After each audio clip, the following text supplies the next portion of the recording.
నమస్కారం అందరికీ. ఈరోజు మీ అందరికీ tasty and healthy home made gobi recipe చూపిస్తున్నాను. అరే ఏంట్రా ఇది, గోబీని చికెన్ కట్ చేసినట్టు కట్ చేస్తున్నావు అని చూస్తున్నారా? అలాగే డిఫరెంట్గా ట్రై చేద్దామని చేశానండి, కానీ నాకు రాలేదు. No issues. చేసే స్టైల్ కన్నా మనకు కావాల్సిన రిజల్ట్ వస్తే చాలు కదా. ఇలా ఒక కాలీఫ్లవర్ని తీసుకొని కొంచెం చిన్నగా కట్ చేసుకోండి. ఎందుకంటే పీసెస్ చాలా పెద్దగా ఉంటే నీట్గా ఫ్రై అవ్వదు, సగం ఫ్రై చేసినట్టు ఉంటుంది. అలా చేస్తే టేస్ట్ కూడా బాగుండదండి. సో అందుకే ఈ సైజులో చేసుకుంటే మంచిగా ఫ్రై అవుతుంది, అంతేకాకుండా క్రిస్పీగా వస్తుంది అండ్ టేస్ట్ఫుల్గా ఉంటుందండి. తర్వాత కొంచెం గార్లిక్ తీసుకున్నాను, ఇలా కట్ చేసుకోండి. మీకు ఎలాంటి సైజులో కావాలన్నా అలాంటి సైజులో కట్ చేసుకోండి. ఎందుకంటే దీన్ని ఎలాగూ గ్రైండ్ చేస్తాం కదా.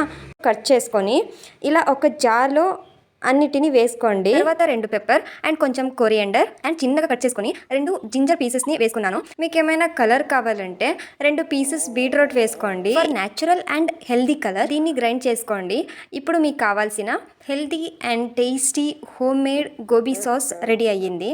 చూడండి, కాలీఫ్లవర్ని వేడి నీళ్ళలో కొంచెం సాల్ట్, కొంచెం హల్దీ వేసి తర్వాత హాట్ వాటర్ వేసి క్లీన్ చేసుకోవాలి. ఇలా క్లీన్ చేసుకొని దీన్ని సపరేట్గా పీసెస్ని తీసి పెట్టండి. మైదా పిండి అండ్ కార్న్ ఫ్లోర్ 2 కలిపి కొంచెం chilli powder and haldi powder and masala powder వేసుకొని ఎలా ఉండాలంటే కాలీఫ్లవర్ పీసెస్ మీద 2 తిన్న లేయర్ ఉంటే చాలండి, అంతే. సో చాలా ఎక్కువ పిండి వేయకండి.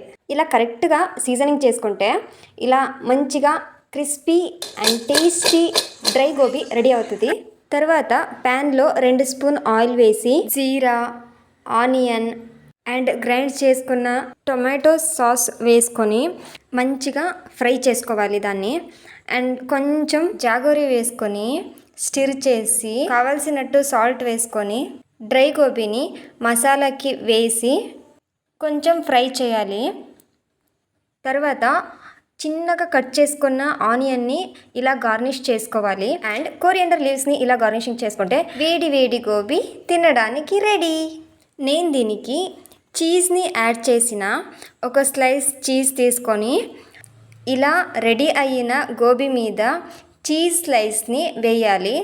ఇప్పుడు వేడి cheesy gobi ready to eat. ఒక్కసారి ఇంట్లో ట్రై చేసి చూడండి, తర్వాత మీకే అనిపిస్తుంది crispy, tasty and healthy gobi తినడానికి బయట వెళ్ళే అవసరం లేదని. ఈ రెసిపీ గురించి మీకేమనిపించింది కమెంట్ బాక్స్లో మాతో షేర్ చేసుకోండి. అండ్ వీడియో నచ్చితే లైక్ చేయండి, షేర్ చేయండి అండ్ సబ్స్క్రైబ్ చేయడం మర్చిపోకండి.